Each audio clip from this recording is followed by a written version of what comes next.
Working on the T100 Chinook. So today I'm going to be installing Airlift ride control, kit number 59503. Link in the description to that. That came from Amazon. Now Amazon has interest-free, split into 5 payments, which is kind of nice. So I got that under that. That was cool. And this is a kit to add towing capacity. This is the kind of the basic kit where you have individual valves, just like a bike valve or tire valve, to fill up each bag. They don't Y into each other with this kit. You can get a kit to do that. I prefer to keep them separate. With this kit includes everything you need to install this on a variety of different vehicles.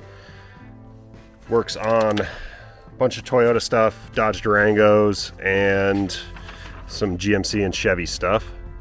The instructions are good, but I'm doing this because not everybody learns with instructions.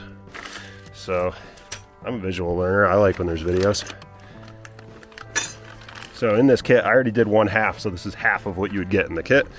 Comes your air valve, bolts, zip ties, clips, U-bolt.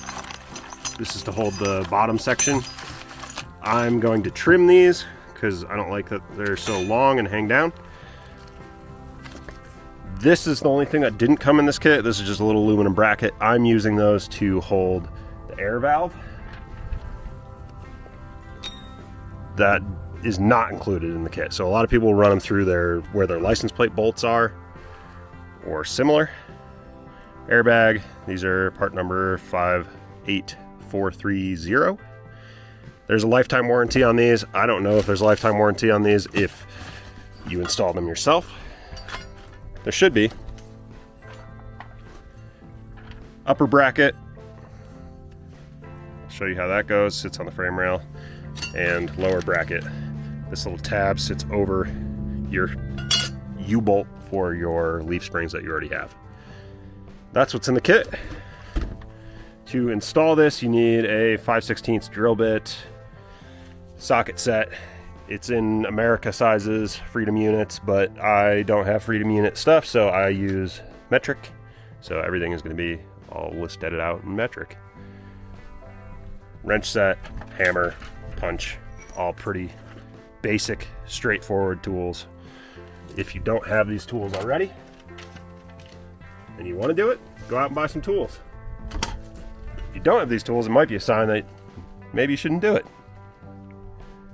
But it's pretty easy, pretty straightforward. So let's get to it. I gotta pull these off. These are always a pain to get off of here.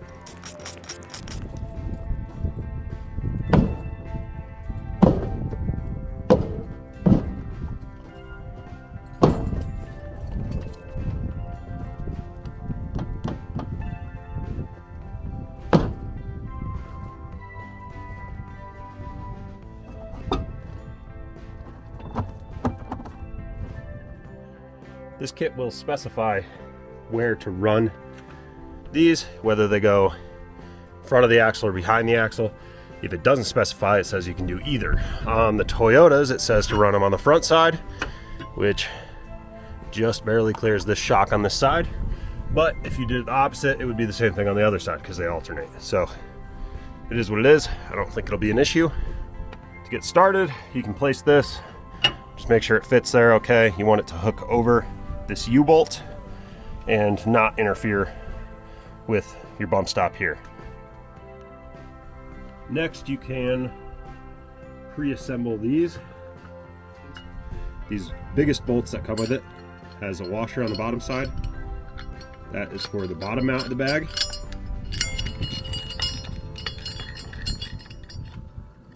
Threads right in there. Leave it slightly loose so this can still slide, because you're going to change where that's at. Up top, start with the air fitting, which comes with thread lock or thread sealer on it already, so don't add anything.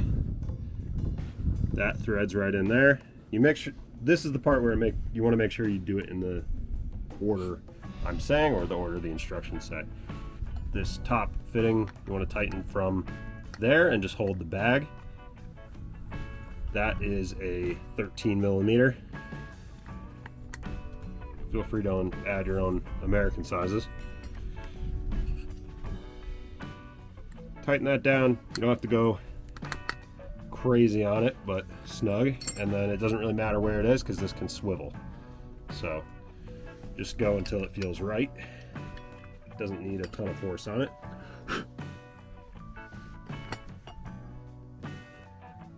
Next up, slide top mount through there, and then plastic nut with the flat side facing up. There's two little notches in the top. I don't know if you can see that. Notches help keep that in place as you tighten it down. So again, you can just spin the bag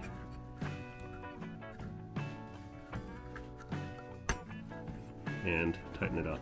One thing I noticed is these air fittings do like to run into the side there, and then it won't tighten up anymore. So just hold it out of the way with your finger. And this is where you want to make sure, if you're routing your airline to the back of the truck, make sure that that is routed towards the back. I'm routing towards the front, so this is sitting towards the front. Fairly self-explanatory, and it says just hand tight. You don't have to go crazy on those to hold those in there. So that's basically your pre-assembly, and then you'll just have your U-bolt on the bottom side. So this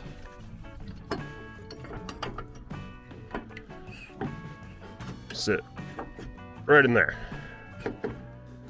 On this kit, some of these airlift kits for different vehicles don't have this tab that sits underneath. Some of them will go on both sides of the frame, some of them will only go on one side. So they say basically your warranty is voided if this tab is not sitting up against the frame. So I'm gonna make sure that is like that.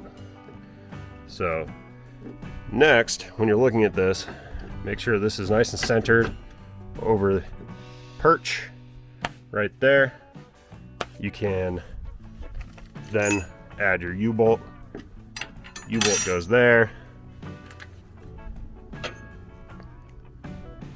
This added onto there. Again, I'm going to trim this down because I don't like how low those hang. So I'm going to trim about 1.5 inches off of that U-bolt.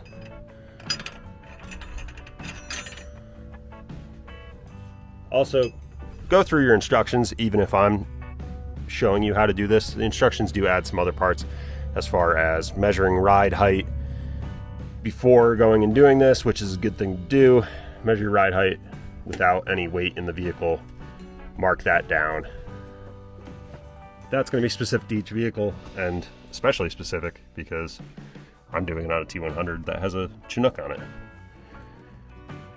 But next up, you want to make sure that this upper mount is sitting directly over top the bottom mount, and that it is parallel and perpendicular. So you don't want it sitting off the side like that. You don't want it sitting off the side like that. You want to make sure that that's sitting directly over top of the bottom mount and is in line with it. So I'm going to cut my U-bolt, mount the bottom, and then we'll get to this top piece.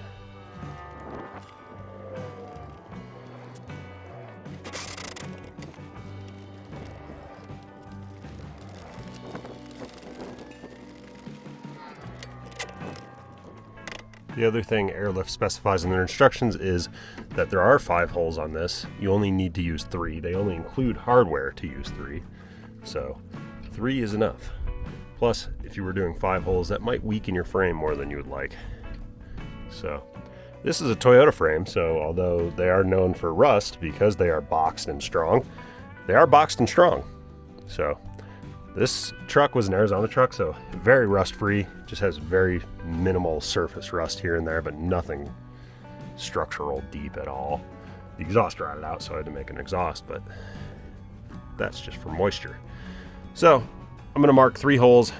I'm gonna use these top two, and then this one down here. I don't know why, I just like those ones. Again, you want to make sure these are nice and level and parallel and perpendicular to each other.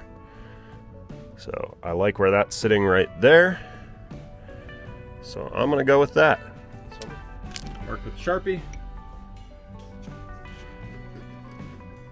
then hit with a center punch.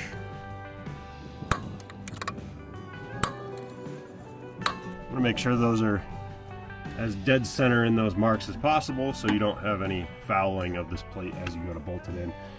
They include these bolts, which are kind of a self-tapping bolt, so you only drill through this side of the frame. I know some of their kits include through bolts,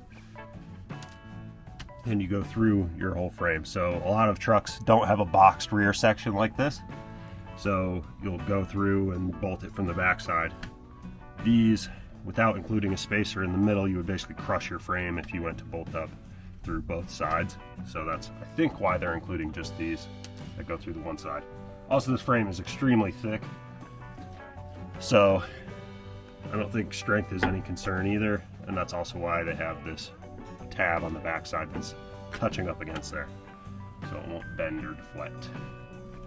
I'm just going to start these with an 1/8 inch pilot hole, and then do the 5/16.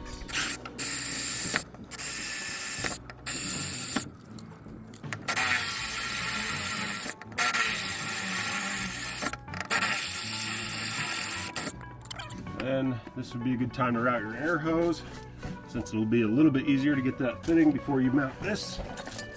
These are just a press lock fitting, so make sure you have a nice square, even cut on your hose, and then it just presses straight in. You don't want to use like snips or anything to cut that, as it can flatten it out. So sharp razor blade does pretty well. Just press it in there, and you're good to go on that front.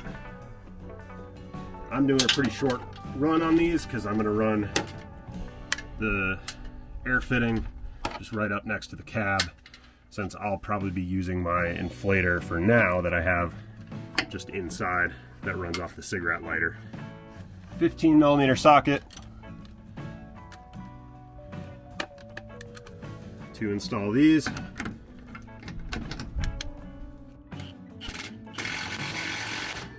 Just make sure you start them straight.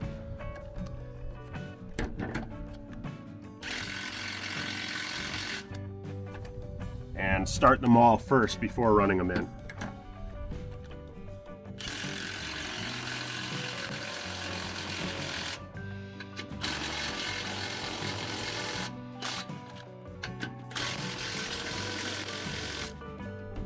Then the other thing they specify to be careful with is making sure it's straight on this perch. So that's where you have that adjustment in the bottom side here.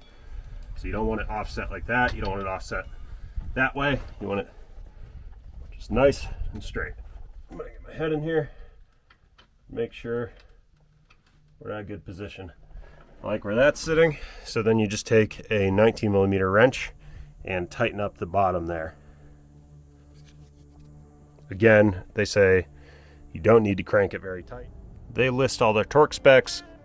That is very low, doesn't require a lot of force. Then the order they give for this fitting here is a nut screwed on almost all the way down those threads. Throw this little finned washer, lock washer, on there. Then it goes through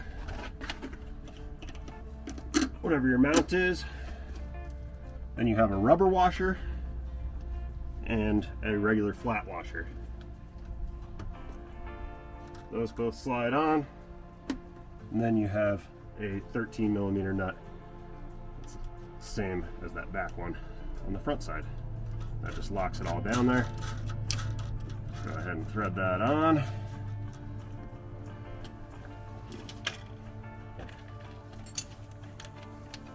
And tighten it down.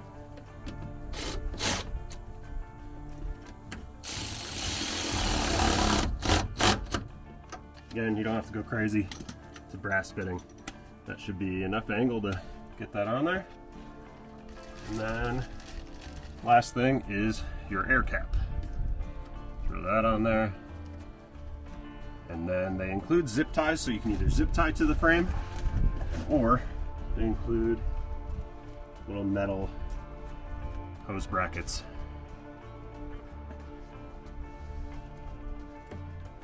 And bolts. You can use a 10mm for that.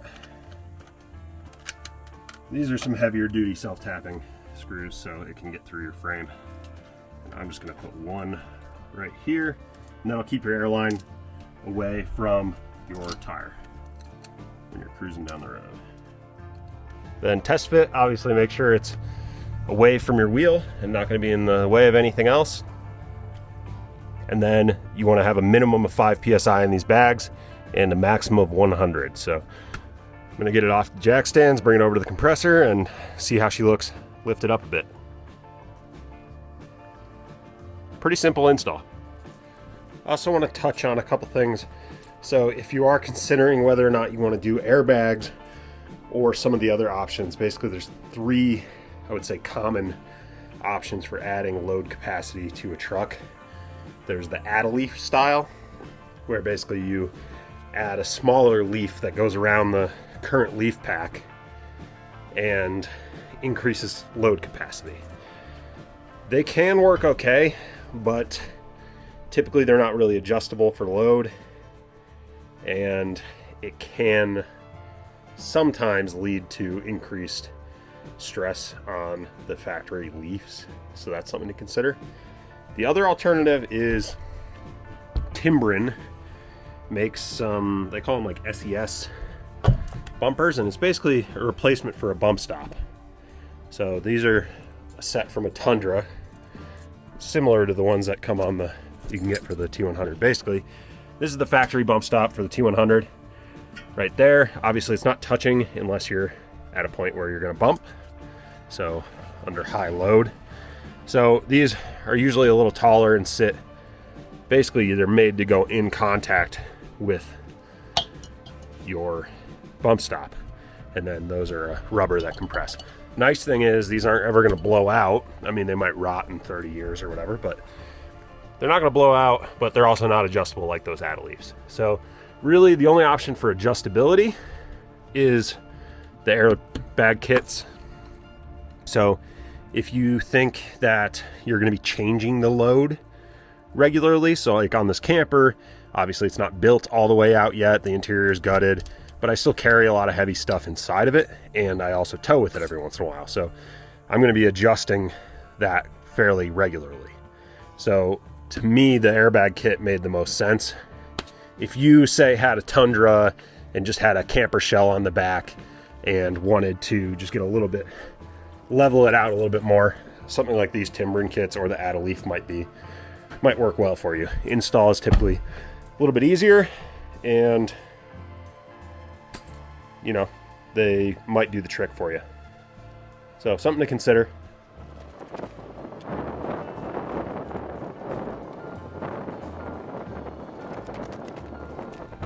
I don't know how much that showed on camera, but it definitely seems like I put about 40-50 psi in the bags, and I haven't seen a gap on those leaf springs. I don't think ever, even when it was a regular T100. So definitely lifted up probably 2 inches on the rear end. I'm gonna take her for a test drive with 40 or 50 psi, see how she feels. All right, first drive impressions, pretty nice. Definitely just even hopping in the camper right now, you can feel how much more level it is. It's not squatting in the back anymore. You can see out the windshield better. So it's been a while, but yeah, seems good. Drove down one of our roads here, dirt road, covered in some dirt and snow. It's a little bit of a rougher road, and tested that out, and even with 50 psi in the bags, it doesn't feel like any worse than it did before. Doesn't feel any rougher, and Part of that is probably due to these shocks. These are the KYB Monomaxes, so it's a monotube shock. They're kind of one of the better off-road KYBs you can get. A lot of builds, people don't use those. They like to go with Bilsteins because the Monomaxes are firmer valved, but for the weight of the camper, I thought that would work well for this. So far so good with those. And there's not too much of a selection on the T100s as far as shocks go without trying to adapt other stuff. But overall, I'm going to say I'm impressed. I'm going to have to get towing soon on some bigger stuff, so we'll see how the bags do with that. Hopefully it'll keep it a little more level. I'm also going to spend some time and reinforce this hitch some.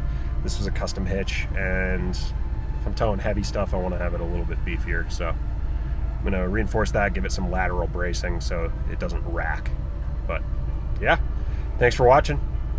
If you guys have any questions or anything about the install, anything similar, just throw it in the comments. I try and reply to as many people as I can.